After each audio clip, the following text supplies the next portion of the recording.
Palavra do Senhor no livro de Romanos, capítulo 12, versículo 3 até o versículo 8. Romanos, capítulo 12, verso 3 até 8.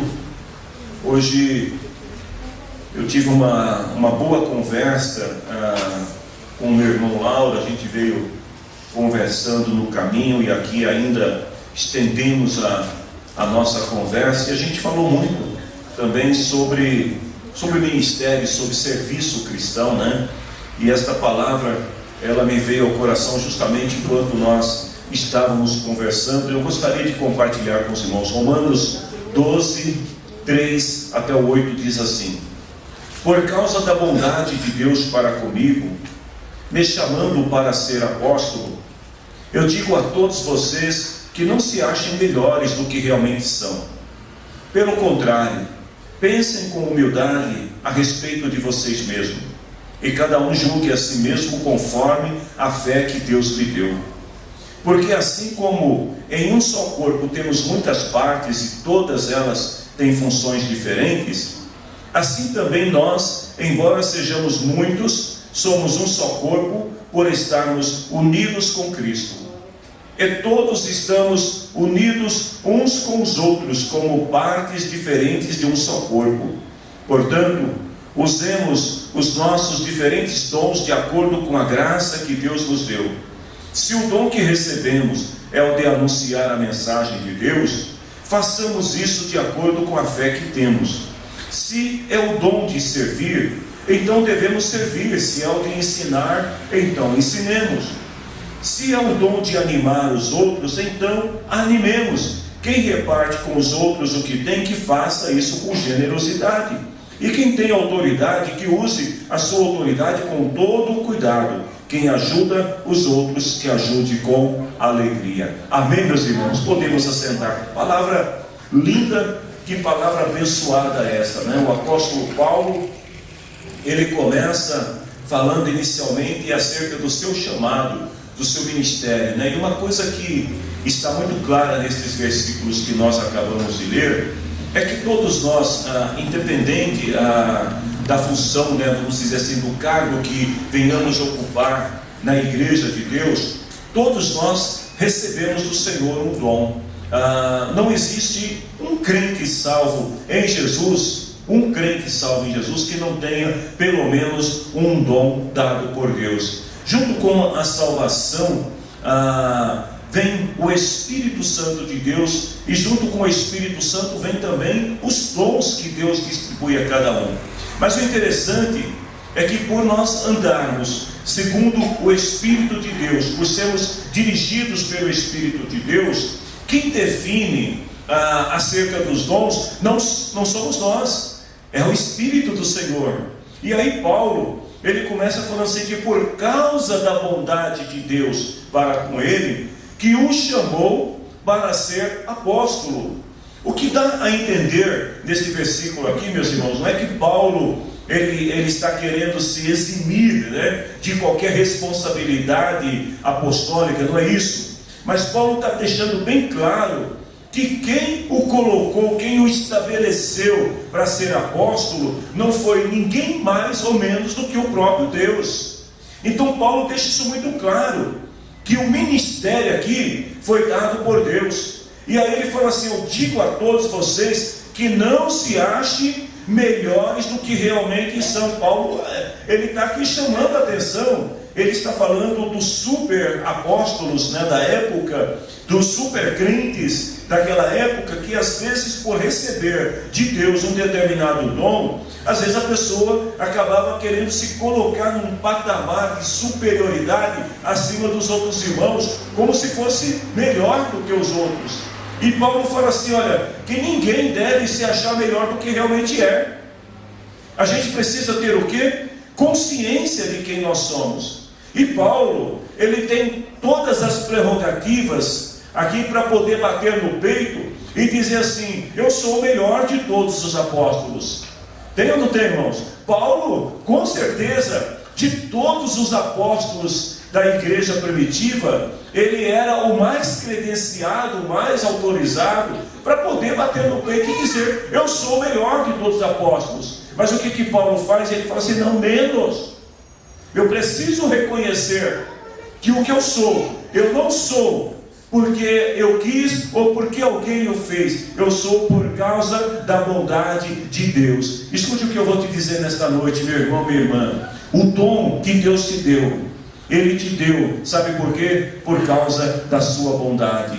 Deus é tão maravilhoso que Ele entrega para cada um de nós dons. E aí Paulo fala que esses dons, eles devem ser tratados com humildade e segundo a fé que Deus nos deu. E aí ele explica: porque no corpo tem muitas partes, todas elas têm funções diferentes, mas no final todas elas trabalham por um bem em comum. Qual é a função? Qual é a função de todas as partes do corpo? Promover a unidade, fortalecer e manter o corpo funcionando. Se você puder me ajudar nesta palavra, tendo alguém perto de você, fala assim para o teu irmão: meu irmão, o seu dom é tão importante nesta igreja quanto o meu dom.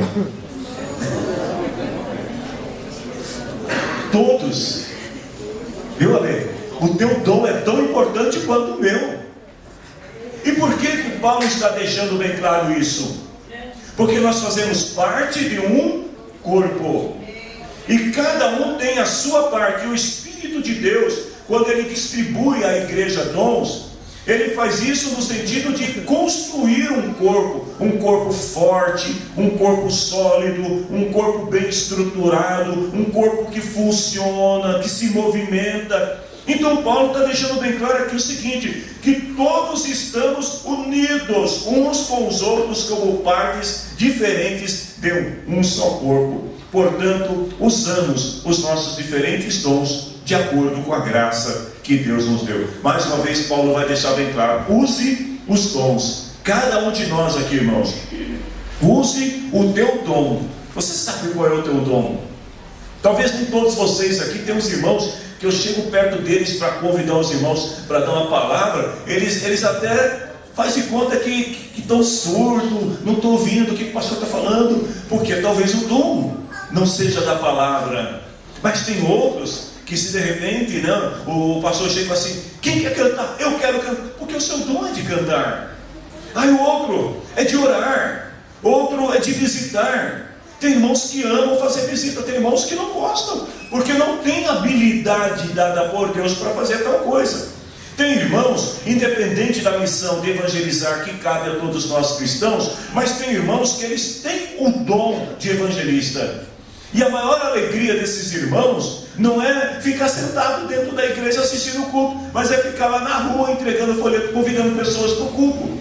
É dom. E aí Paulo fala assim: cada um deve usar esse dom e servir ao Senhor de acordo com a graça. O que é graça? Favor imerecido de Deus. O que é graça? Presente de Deus. Cada um deve usar o seu dom de acordo com o presente que você recebeu do Senhor. Que nesta noite o Espírito do Senhor possa propiciar aqui em nosso meio, nessa reunião, uma reunião de manifestação dos dons espirituais. Amém? Se você tem o dom de glorificar, glorifique. Se você tem dom de profetizar, profetize. Se você tem dom de falar em línguas, fale em línguas. Se você tem dom de evangelizar, evangelize. Se você tem dom de cantar, cante. Tem dom de pregar, pregue. Mas vamos trabalhar juntos os nossos dons para construirmos um corpo forte que é a igreja do Senhor. Amém? Vocês estão comigo? Amém? Amém.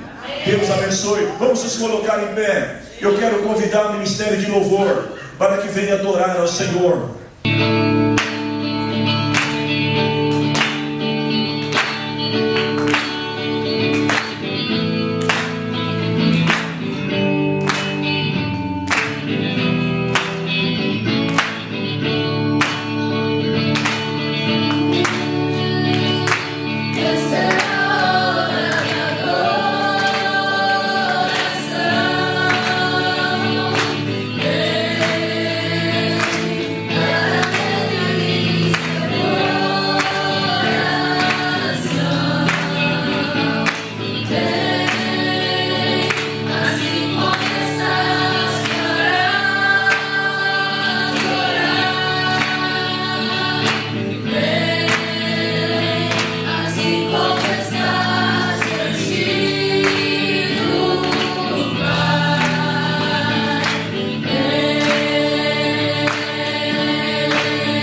Minha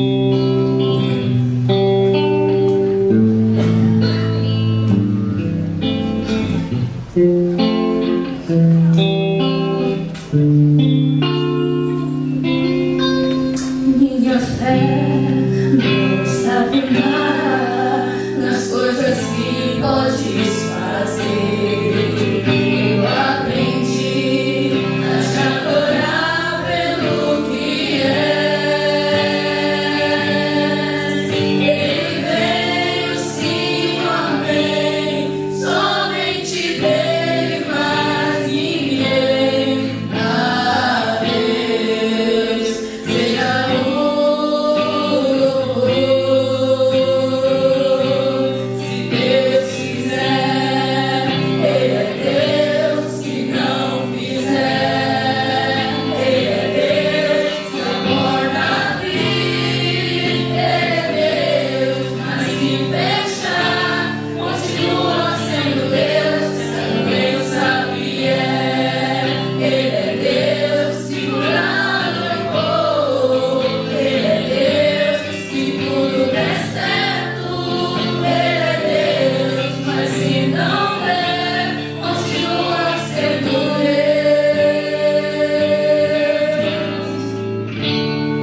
21.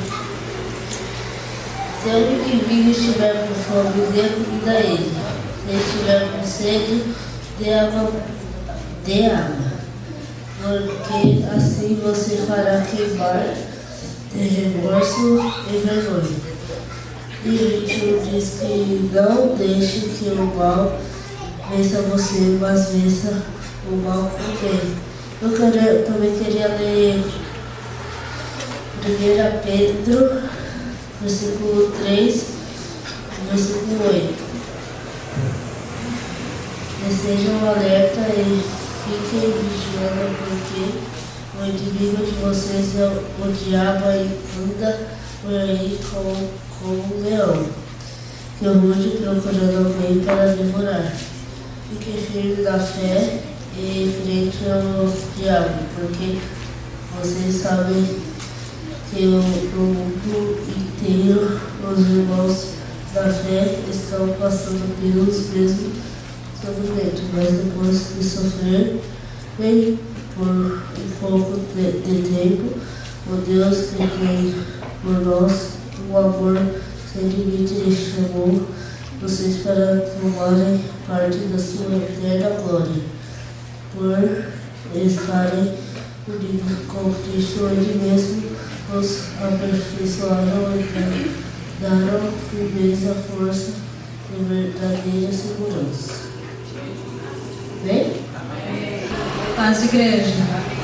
Estamos felizes aqui na presença do Senhor, né? Quando o pastor perguntou, alguém tem uma bênção para contar? A Maria Helena falou, a Heloísa tem. Disse, eu? Aí a gente já pensa imediato, né? Bênçãos a gente tem todos os dias, né, gente? Desde a hora que nós acordamos, temos que louvar o Senhor por nós estarmos com saúde, por estarmos aqui, né, na presença dEle, com vocês também. Eu só queria compartilhar com vocês uma alegria que eu tive essa semana, através da minha mãe, que já faz um pouco tempo que ela teve que colocar um marca-passo, mas graças a Deus ela está vivendo bem. E devido a esse marca-passo, foi várias consequências que houve na vida dela, né? E como esses dias foi meu aniversário, logo após do meu irmão também, e esse meu irmão, ele deu muito trabalho para ela, sabe? Magoou muito. E eu penso assim, não é de hoje que eu oro muito por esse irmão meu, e peço que Deus tenha misericórdia dele, que ele a magoou muito e entristeceu muito o coração dela, até o ponto dela ter que pôr um marca-passo. E eu oro desde sempre pelo meu irmão. Eu oro com todas as minhas forças, peço para a Bia orar, eu oro, o Hélio ora, e eu creio que eu falei para Deus que um dia o coração dele vai ser modificado. Deus vai tocar no coração dele. E esses dias minha mãe disse que ele sentiu muita saudade dela, que ele estava afastado um tempo dela. Quando ela colocou o marca-passo, ele nem foi vê-la. E depois desse tempo todo, esses dias ele, através da minha cunhada, a esposa dele, ligou para ele, para minha mãe, falou que estava com saudade dela. Eu creio que ele deve ter pedido perdão para ela. E eu peço que Deus ponha ele nos caminhos do Senhor, porque ainda ele não, sabe, ele vai para a igreja, às vezes vai ler a Bíblia, mas não está ainda nos caminhos do Senhor. Mas graças a Deus ele está trabalhando, né, coisa que ele não estava fazendo. Está trabalhando, está bem. E só do fato dele ter tido essa atitude, de ter tocado, eu creio que Deus, né, também ajudou para tocar no coração dele. E eu fiquei muito contente com isso, porque eu acho que são resultados das nossas orações, né? Então, a oração é que move, né? Você não tem fé, não ora, eu acho que hoje não ia acontecer isso que aconteceu, né? Então eu estou aqui para agradecer a Deus e vou ler só aqui Salmos 33, tá bom? Rapidinho, tá bom? Só para não tomar muito tempo. no Salmos 33, a partir do verso 20, tá bom?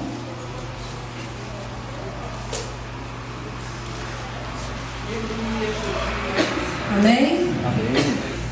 Ó, aqui diz assim, o livro sagrado: nós fomos a nossa esperança em Deus o Senhor. Ele é a nossa ajuda, o nosso escudo. O nosso coração se alegra por causa do que o Senhor tem feito. Nós confiamos nele porque ele é santo. Ó Senhor Deus, que teu amor nos acompanhe, pois nós pomos em ti a nossa esperança. Tá bom? Muito obrigada pela oportunidade.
saúdo a todos com a paz do Senhor. Amém. Gostaria de dar um salve aí para todo mundo. Amém.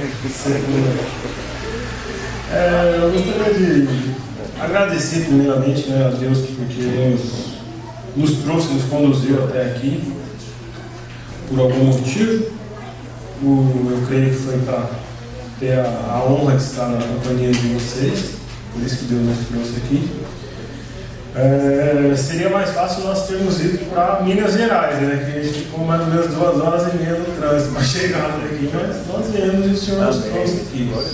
Estamos felizes e contentes de estarmos na presença do Senhor. O que eu gostaria de ler aqui para os irmãos fica no livro de Neemias. Tá? Neemias, capítulo 4. O verso 19 diz assim: eu disse ao povo e aos seus oficiais e às suas autoridades: o trabalho é muito espalhado e por isso nós ficamos muito longe uns dos outros nas muralhas. Se vocês ouvirem a colheita tocando o alarme, reúnam-se em volta de mim, o nosso Deus lutará por nós. Isso é meio que uma redundância de tudo que já foi dito aqui. Por que uma redundância do que já foi dito? Para quem já leu o livro de Neemias, eu creio que todo mundo aqui sabe que se passa alguns acontecimentos, né, até que chegue a essa parte aqui da história narrada de Neemias. Ele é um escravo. Como escravo, ele é obrigado a trabalhar. E depois ele, graças a Deus, ele cai nas graças do rei, e o rei vê, por algum motivo, o favor, concede a ele o favor dele voltar para Jerusalém, em segurança, não só viajar. É a mesma coisa que eu falava: você vai daqui para Carapicuíba e nada vai te acontecer. Isso é uma honra, né? Meus irmãos de Carapicuíba, me desculpem. Você vai voltar em segurança. Desculpa. E além da segurança, você vai ter direito a ter algumas coisas, né? Você vai ter o direito de reconstruir a muralha e você vai ganhar também madeira, materiais de construção. Além de você voltar lá para o seu lugar, que está horrível, está tudo destruído, você vai ganhar o passe livre para ir daqui até lá e não vai te faltar nada. Você vai poder pegar lá madeira, cimento, pedra, pedreiro, tudo, e vai poder construir. Deus concedeu isso a ele. E durante um período de tempo, eles reconstruíram a muralha. Se não me falha a memória, eles construíram em 55 dias. Um bom trampo. Imagina uma muralha ser reconstruída em 55 dias. Os caras trabalharam até arrancar o couro da mão, mas reconstruíram. Só que aqui eles se deparam com uma situação adversa. As pessoas que estão lá e não querem ver o êxito do povo de Deus, eles começam a fazer. Primeiro começam com boatos, né? Depois começam a incitar medo neles, né? Falar: nós vamos te matar, se você continuar trabalhando aí, nós vamos te atacar, nós vamos tomar seus filhos. E eles começam a incitar terror, né, nessas pessoas. E ele fala: então o que nós vamos fazer? Vocês vão trabalhar, só que além da enxada, da pá, do martelo, vocês vão levar consigo espadas. Vocês, além do seu ofício, né, você é professor, você vai lecionar, só que você vai estar armado, pronto para o combate.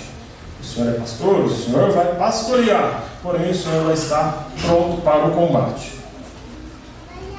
O Lauro, eu não sei qual é o ofício do Lauro. O Lauro vai exercer o ofício dele, porém vai exercer armado, porque quando ele for solicitado combater, combaterá. Isso é o que Deus nos pede, para que estejamos sempre aptos a batalhar. Porque a nossa vida aqui ela vai ser constantemente de batalhas. Tanto batalhas físicas, quanto batalhas espirituais também. Nós não viemos aqui de férias. Infelizmente nós somos levados como ovelhas para o matador. A palavra de Deus fala isso. Só que nós somos ovelhas armadas. Tá? Estejam sempre aptos a batalhar. Só que aqui tem um probleminha. Se você vai enfrentar um exército com 50 algozes, né? 50 pessoas contra você, você está armado, eu estou armado, o pastor está armado, o Lauro está armado, o Márcio está armado. Só que o Márcio está lá do outro lado, o pastor está lá no bico da árvore, o Lauro está lá embaixo. Como é que nós vamos aguentar essa fita aí? Sabe como que nós vamos aguentar? Através da unidade. Eu já acredito isso hoje. Não importa o que venha contra a igreja, se a igreja for unida, ela vai estar firme. Ah, mas como assim a igreja unida? Sim. A igreja unida, ela é hierárquica. Quando nossos líderes nos solicitarem, vem cá, vamos fazer tal coisa? Vamos. Quando os nossos líderes disserem para nós, gente, vamos parar de fazer tal coisa? Vamos. A palavra de Deus fala, quando ouvirem tocando o alarme, reúnam-se. Quando ouvir a trombeta tocando, gente, estamos em perigo. Vamos nos reunir, vamos orar, vamos deixar algumas coisas quietas, vamos avançar em direção a outras. Isso vai fazer a diferença para que nós sejamos unidos, para que nós sejamos uma igreja forte. Não importa nada, você tem o dom da palavra, você tem o dom da profecia, só que se você não usar como unidade, você não vai arrumar nada. Você só vai ser um bom combatente, um bom soldado, um bom general, um bom cabo, se você estiver em um exército. Se você for um comandante, sozinho no deserto, você passa a ser um rebelde. Você não faz parte de um exército, você passa a ser um rebelde. E todo aquele que é rebelde, ele se assemelha ao inimigo, não a Deus. Eu gostaria de agradecer a oportunidade. Esse é o salve que eu tenho para dar para a igreja.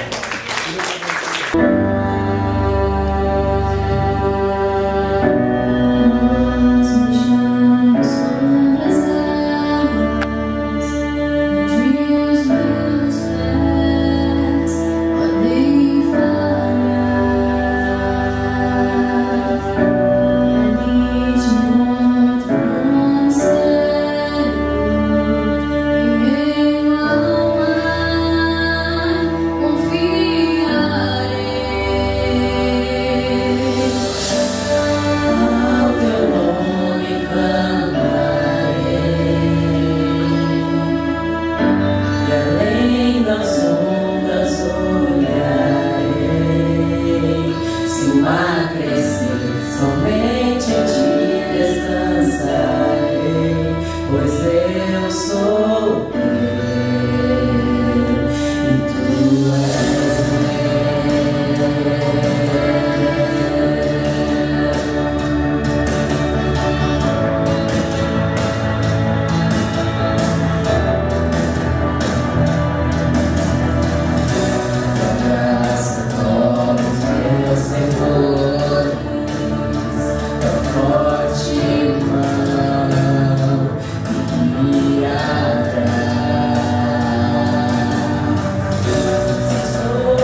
Eu vou ler aqui 1 Coríntios 1, do 26 ao 28, que é: agora, meus irmãos, lembrem de como vocês eram quando Deus os chamou. Do ponto de vista humano, poucos de vocês eram sábios ou poderosos, ou de famílias importantes. Para envergonhar os sábios, Deus escolheu aquilo que o mundo acha que é loucura, e para envergonhar os poderosos, Ele escolheu o que o mundo acha fraco. Para destruir o que o mundo pensa que é importante, Deus escolheu aquilo que o mundo despreza, acha humilde e diz que não tem valor. Aqui, que nem quando Paulo fala que lembre de como vocês eram antes de Deus ter chamado vocês.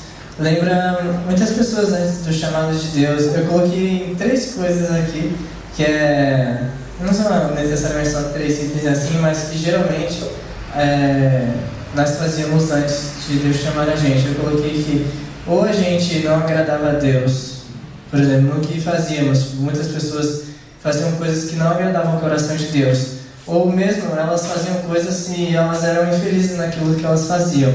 Aí eu também coloquei o 3º item, que é ou não agradavam a Deus naquilo que faziam e ainda eram infelizes.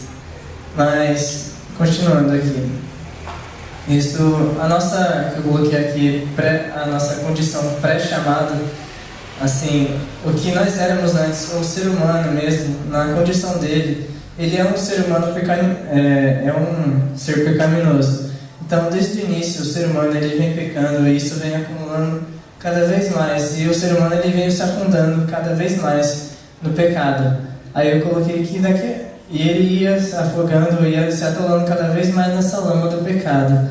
E ele ia fazendo essa bola de lama mas ele ia acabar destruindo a si mesmo, e ele mesmo não consegue se salvar. Então, por isso mesmo, Deus enviou Jesus para tirar a gente dessa questão, para Jesus morrer pelos nossos pecados, para que nós sejamos livres. E eu também vou ler aqui em Marcos 10, 26 e 28, que é o que fala que só Deus é que salva. E para o homem é impossível sair dessa condição de pecado sozinho, que é Marcos 10, 26 a 28, que é: quando viram isso, os discípulos ficaram espantadíssimos e perguntaram uns aos outros: então quem é que pode se salvar? Jesus olhou para eles e disse: para os seres humanos isso não é possível, mas para Deus é, pois para Deus tudo é possível. Então Deus enviou Jesus para morrer pelos nossos pecados. E também quando Ele nos chama, não é porque Ele quer tirar daquilo que eu fazia para fazer alguma coisa ruim, porque Deus sempre não tem um plano ruim para a gente.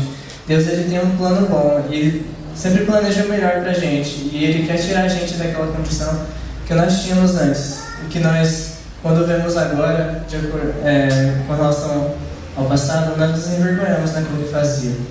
E eu coloquei aqui também Jeremias 29, 11. Acho que esse Jeremias 29, 11 é o que muita gente fala também, que é o que só eu conheço os planos que tenho para vocês: prosperidade e não desgraça, e um futuro cheio de esperança. Eu acho que é em outra versão que eu li, que era que tenho planos de bem e não de mal. Eu acho que é em outro Jeremias 29.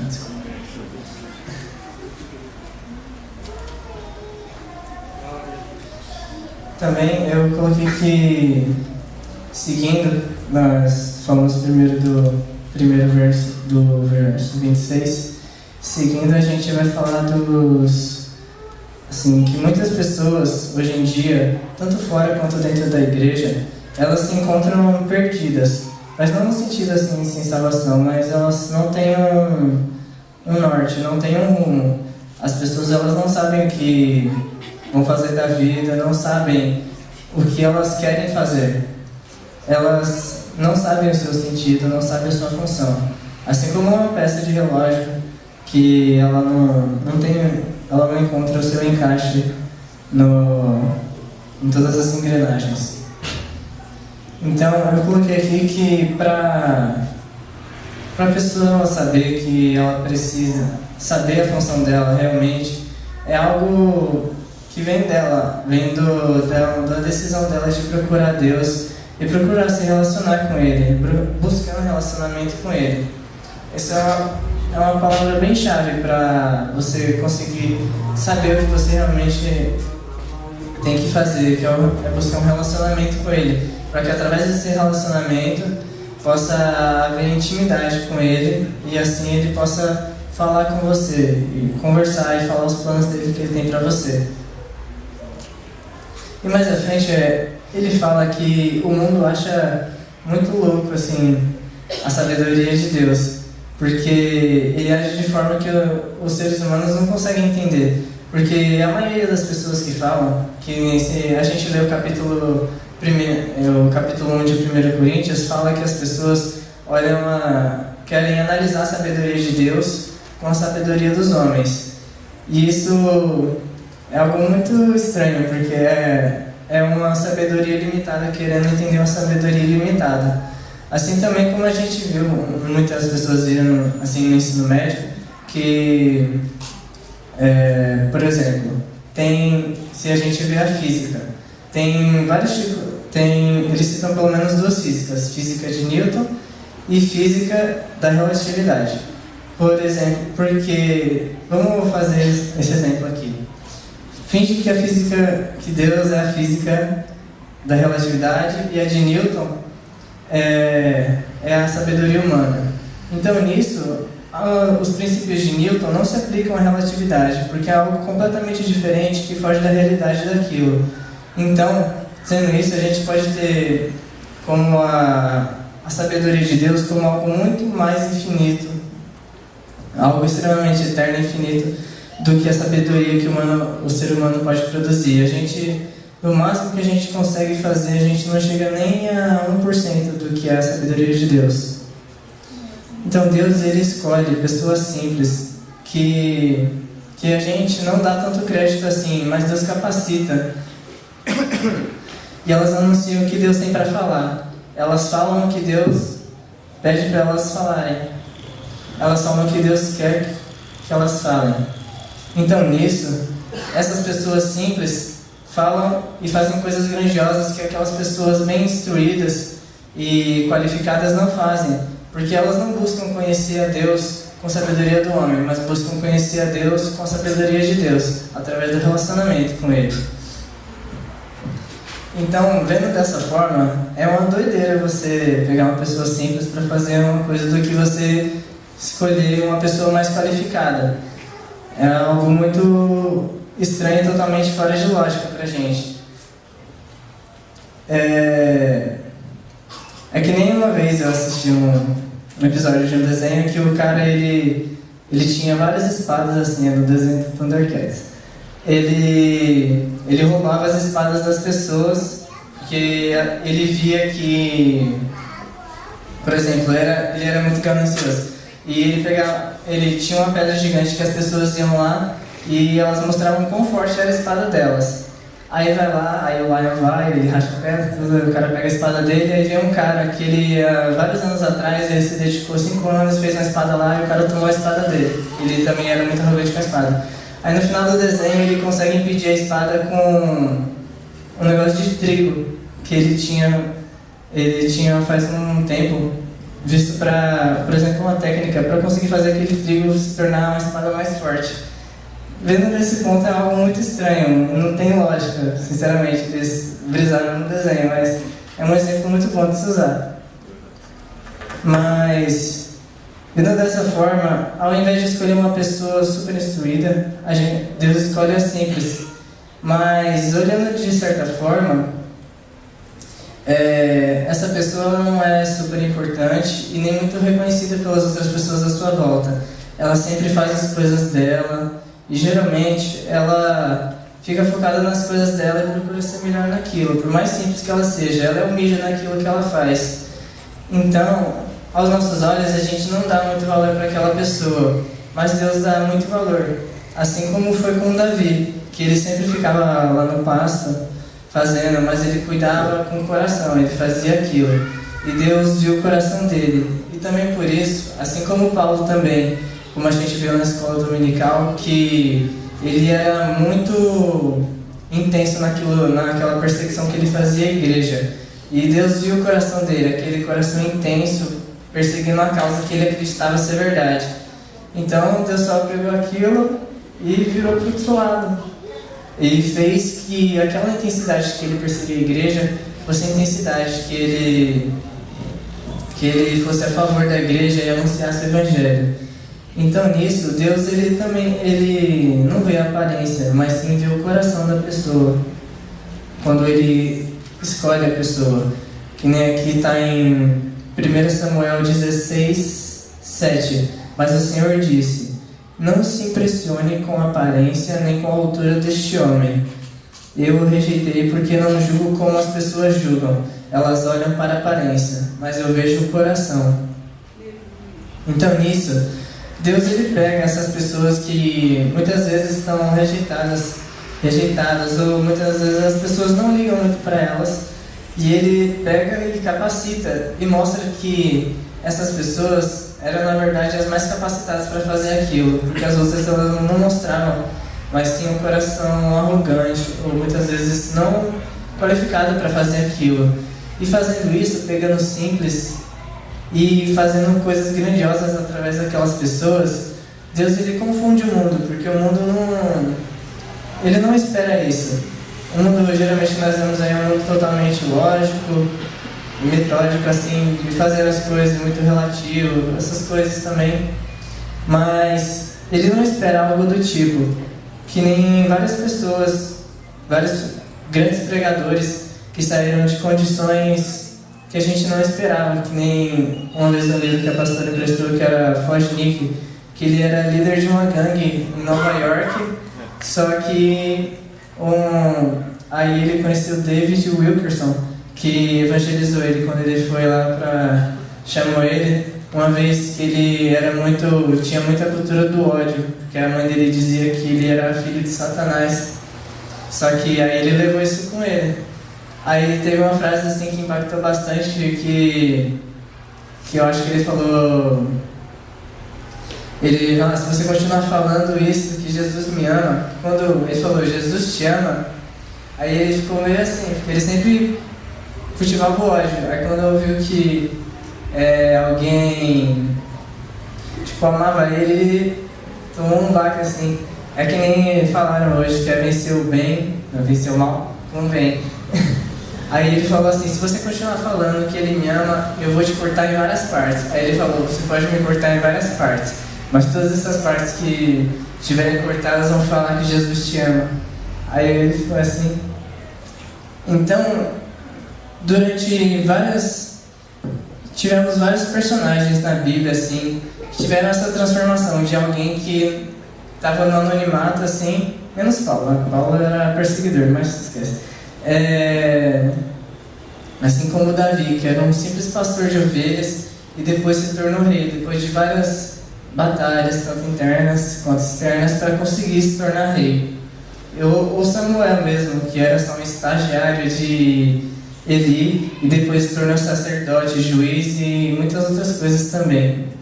E Paulo, que foi de perseguidor da igreja, um dos maiores ajudadores e precursores das viagens missionárias. E assim, chegando nesse ponto, a gente vê que muitas dessas pessoas, elas tiveram algumas características e tiveram sua história com Deus, essa história de relacionamento com Deus. Então, eu já estou finalizando aqui, eu sei que é rapidinho, mas está aqui que Deus, ele teve a sua história com aqueles personagens, e aquilo já passou, e aquilo ficou para a história, mas Deus, ele também tem uma história para vocês hoje, para nós hoje. Mas tudo que a gente precisa é buscar e cultivar o relacionamento com Ele, através da oração e buscando a palavra. E assim como quando você conhece alguém, essa pessoa começa a te contar coisas que ela contaria só para a pessoa mais íntima dela. E ela conta para você porque você já está há algum tempo na amizade com ela, tendo um relacionamento com ela, nessa intimidade assim. Então nisso, buscando essa intimidade com Deus, Ele com o tempo pode falar os planos dele para você. E Ele vê essa intimidade assim.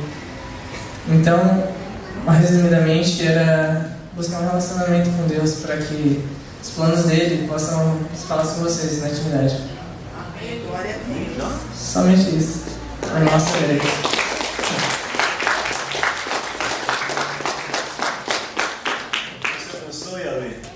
Estava tão bom que, Ale, eu estava escrevendo aqui a última palavra que ele falou, né? Eu estava conversando com o irmão Lauro, que nos cultos de quarta-feira eu sou ministrado através da palavra que vocês pregam aqui. Depois eu passo a semana inteira escrevendo frases em cima daquilo que vocês pregam, né? E o Ale falou uma coisa muito importante aqui, Ale, que veja se eu escrevi corretamente o seu pensamento, que Deus tem uma história para cada um de nós, só precisamos aceitar o seu roteiro e direção. Amém? Ele escreve, entrega para nós e fala, isso é o que eu tenho para você. Você aceita? Sim, então deixa eu te dirigir. E aí Deus nos leva a lugares nobres, a lugares altos. Pessoas que viviam no anonimato. Lembrem como vocês eram. Alguém aqui consegue lembrar nesse momento agora como era a tua vida antes de você aceitar a Cristo? Era boa? Será que valia a pena? Certamente que não. Talvez alguns aqui viviam uma vida de vergonha, uma vida imoral, uma vida de escravo. Talvez alguns aqui viviam uma vida totalmente corrompida. Talvez outros viviam sob o domínio do medo, outros sob o domínio da vergonha, da impiedade. quem nós éramos antes de aceitar a Cristo, e em que Deus nos transformou. Olha só para o irmão que está do teu lado e diga para ele assim: você está lindo, ou você está linda se for uma mulher, nada, né? Você pode dizer isso para ele: está lindo. Olá. Já pensou? Se você não tivesse com Jesus, como é que você estaria hoje? Pense esses homens aqui, o que seria de vocês se não fosse com Jesus? Pense vocês, mulheres. Pense você, jovem. Quantas meninas com 14 anos de idade que já estão totalmente destruídas por causa da drogadição, por causa da prostituição.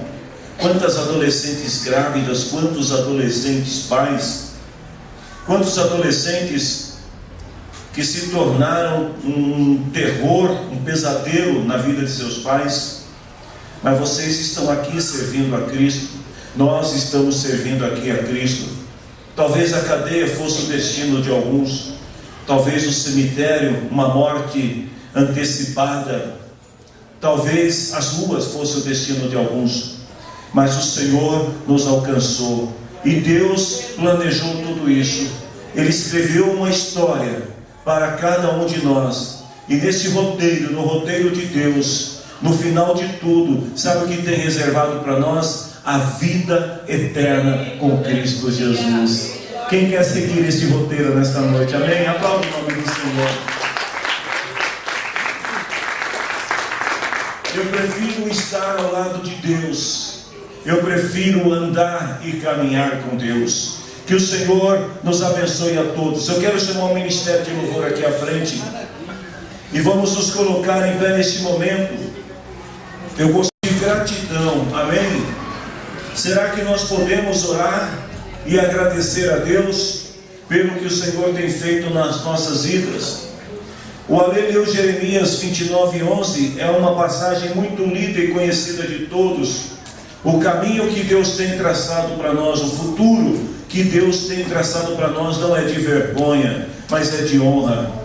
E a palavra do Senhor diz que o mundo não pode compreender a sabedoria de Deus, os planos de Deus, o caminho de Deus, porque Deus não precisa de alguém expert, super inteligente, super dotado para promover o seu nome. Deus só precisa de alguém que queira ser usado por Ele. Meus queridos irmãos, eu já disse isso aqui algumas vezes, e mais uma vez, hoje as Assembleias de Deus só no Brasil representam mais de 15 milhões de brasileiros, fora aqueles que não estão na Assembleia de Deus, mas que nasceram ou foram alcançados através da Assembleia de Deus. E sabe quem foram os precursores desse ministério? Um jardineiro e um ajudante de fundição. Dois homens que não sabiam sequer o nosso idioma, mas acreditaram e se aventuraram na história que Deus escreveu para eles. E através da vida desses dois jovens, milhões e milhões de pessoas, não só no Brasil, mas no mundo, foram alcançados para Cristo. Eu não sei qual é a tua história, eu não sei qual é o roteiro que Deus preparou para você, mas se você crê que Deus preparou o melhor, eu gostaria de orar com você neste momento e agradecer ao Senhor. Podemos orar? Se você puder neste momento, eu queria que você dirigisse ao Senhor alguma palavra de gratidão, de agradecimento. Sabe, Deus, muito obrigado pelo meu lar, muito obrigado pela minha vida, muito obrigado, Senhor, pelas coisas que o Senhor tem feito e pelas coisas que o Senhor tem escrito a meu respeito. Muito obrigado, Senhor, pela história linda que o Senhor já preparou para todos nós. Senhor, o que nós queremos nesse momento é te louvar de coração, porque se não fosse o Senhor, se não fossem as tuas misericórdias sobre cada um de nós, Senhor, nós estaríamos perdidos. Senhor, se o Senhor não tivesse nos alcançado, o nosso fim seria terrível, a nossa vida seria de vergonha, mas o Senhor nos alcançou, o Senhor nos libertou, o Senhor nos perdoou, o Senhor foi quem nos escolheu. E nós queremos te louvar nesse momento, Senhor, e render a ti a nossa gratidão, ainda que às vezes sejamos falhos, ainda que às vezes não consigamos ser 100% como o Senhor gostaria, mas mesmo assim te agradecemos, Senhor, porque sabemos que as tuas misericórdias estão sobre cada um de nós. Meu Deus, obrigado pelo futuro que o Senhor tem escrito para estas crianças, o futuro que o Senhor tem escrito para esta juventude, o futuro que o Senhor tem escrito para este ministério, para cada pessoa. Nós te louvamos em nome do Senhor Jesus. Só quem é agradecida e aplauda o nome do Senhor Jesus. Glória a Deus. Levanta esta mão abençoada que o Senhor te deu, mãos sem ira, mãos sem contenda, mãos que abençoam, mãos que curam. Que a graça do nosso Deus e Pai esteja sempre com todos, a comunhão do Espírito Santo e o amor de Cristo que nos constrange, nos acompanhe sempre, não só hoje. Que Deus abençoe. Amém.